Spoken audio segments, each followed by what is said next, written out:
Color-changing clothing is going viral all across the fashion world right now. When I left the hotel, my skirt was white. What the fuck? Legitimately, watching all those transformations is awesome, and it's led many people to declare that light-activated clothing is the future of fashion. Science. But today, I'm gonna prove to you why these UV-activated outfits might not be such a bright idea.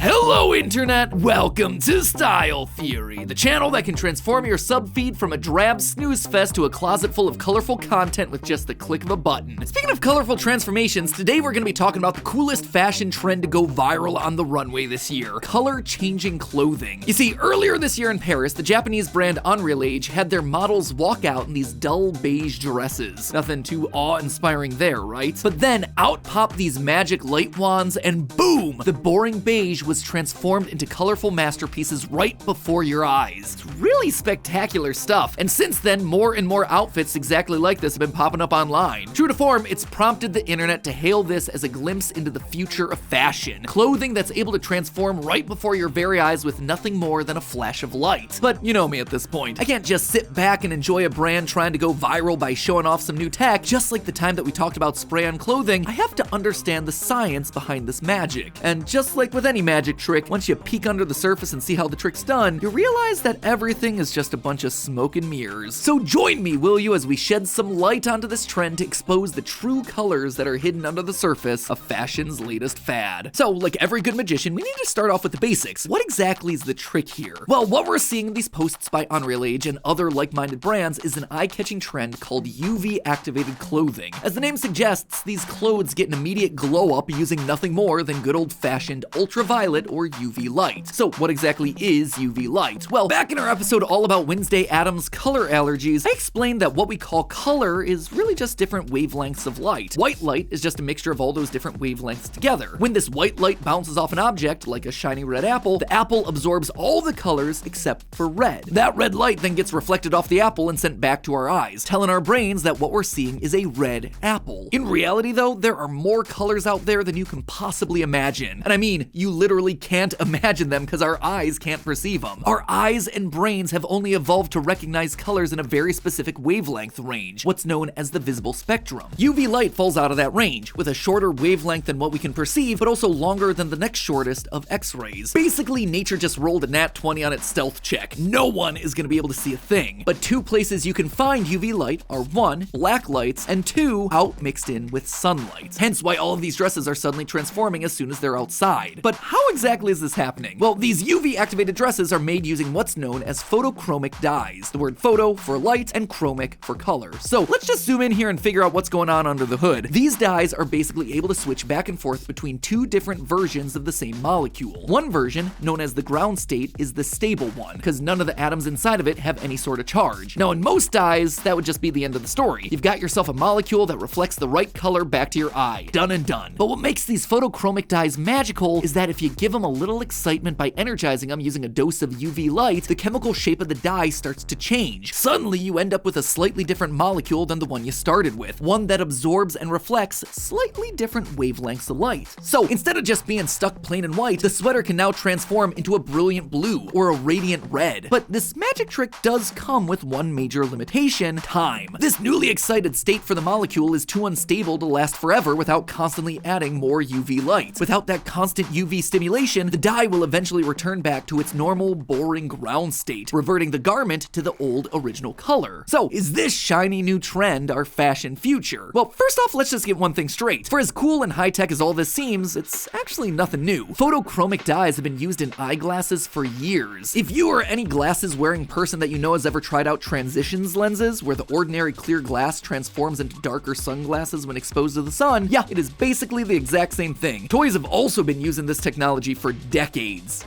Meet Voltage's hair, Frankie Stein. Color change your hair with light. These aren't the only color-changing dyes on the market either. Along with photochromic dyes, there are thermochromic, hydrochromic, even electrochromic dyes that all change color when exposed to heat, water, and electricity, respectively. So really, when you break it down, this is just the world of high fashion using stuff that's been appearing during Nickelodeon commercial breaks for decades. But sure, while it might not be new, I still gotta ask the question, how mainstream can this stuff actually get? Well, let's take another look at those UV dresses. Have you noticed anything when it comes to each of the designs? Each one starts with a base color that's at some kind of white, beige, or very light color before the big reveal. When I first saw this, I just thought that this was for demonstration purposes. A blue and pink transformation is gonna wow an audience a lot more when it starts off as a blah beige. But taking a closer look at some of the online stores selling this UV clothing, start to notice that this definitely is not just a marketing ploy. It's a limitation of the product. These photochromic dyes appear to only work when they start as a light color and transition into something darker and more vibrant. I don't know about you, but if these dyes are only gonna last as long as I'm standing exposed in the hot sun, I don't wanna be left wearing a glorified potato sack when I step back indoors. If the fashion events that you're hoping to attend are indoors or at night, you're just out of luck. And don't get me wrong here, I am definitely not opposed to neutral color palettes, but take away the color change element of a lot of these outfits and suddenly you're left with some pretty bland looks. And that's especially heinous when you start considering the price tag for these things. Photochromic dyes ain't cheap. We're talking over $500 for a very basic dress, $50 for a t-shirt. That right there is a hefty investment for something that's such a novelty product. But hey, at least it's unique and it'll serve as a cool signature piece in your wardrobe for years to come, right? Wrong. Photochromic dyes have one last hurdle to overcome: stamina. While the process of switching back and forth between colors seems like it should be able to go on infinitely, eventually the chemicals in the dyes start to break down from repeated use. Now, to be fair, that isn't unique to these specific dyes. All dyes from your normal wardrobe are gonna start to fade over time too, but while you might not notice your black t-shirt slowly fading to gray after a few months, you will start to notice that the dress that you bought for its color changing powers is starting to lose its vibrance. And what is the kryptonite to your color changing supersuit? Heat and light. Yep, the same light that makes this magic happen in the first place. The irony runs deep with this one. According to some sources, quote, "The stability of photochromic dyes are excellent, especially if kept at a distance from light and heat. If the dye is placed in a dark and cool environment, possibly they would extend their shelf life up to 12 months. Cool, great, awesome. So we're just gonna buy our $500 UV reactive dress and then get one of those garment bags, throw that garment bag on a rocket and then blast it off to the cold, dark reaches of outer space. At least then our dress will last for a whole year." If you're looking for a real world concrete example of this, take the Nike Air Force One UV reactive series. Awesome pairs of shoes that just pop with color instantly the moment you head outside. And they better be awesome because they're costing you $200 a pair. There's just one problem with these shoes. They're gonna only keep their magic for around 8 hours. Final update, the shoes stopped changing colors entirely on one side. Not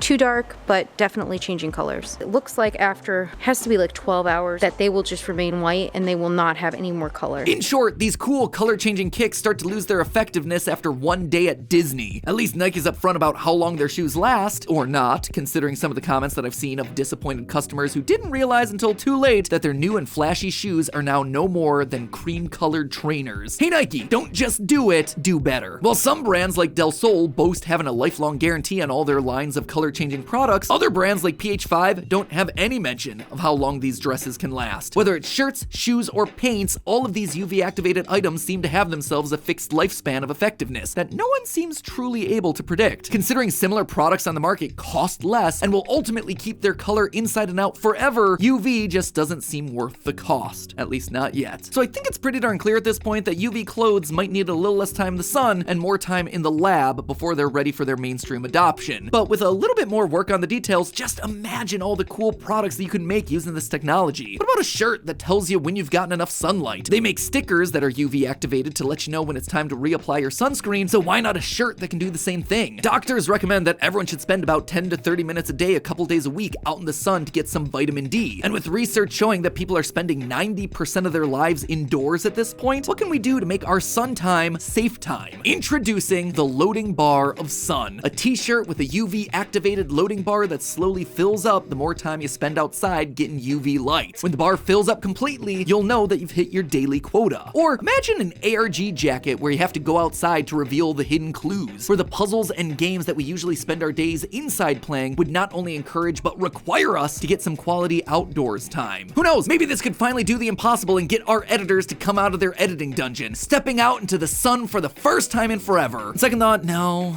we probably shouldn't do that. Half of them would turn to dust like vampires. So in summary, UV clothing is a cool concept that has itself some unique applications, but at least for the time being, the expense and expiration date of these products make them pretty unrealistic for anything more than a minor social media gimmick. But hey, that's just a theory. A style theory. Keep looking sharp. And hey, if you want to learn more about spray-on clothing that literally comes in a spray paint can, and how it might be the next wave of future fashion, that video is on the left. Or you can always check out the episode on the right where I use the science of light to check out whether or not you can be allergic to color like Wednesday Addams. Don't forget to subscribe for more crazy clothing science, and as always, my friends, I will see you next week.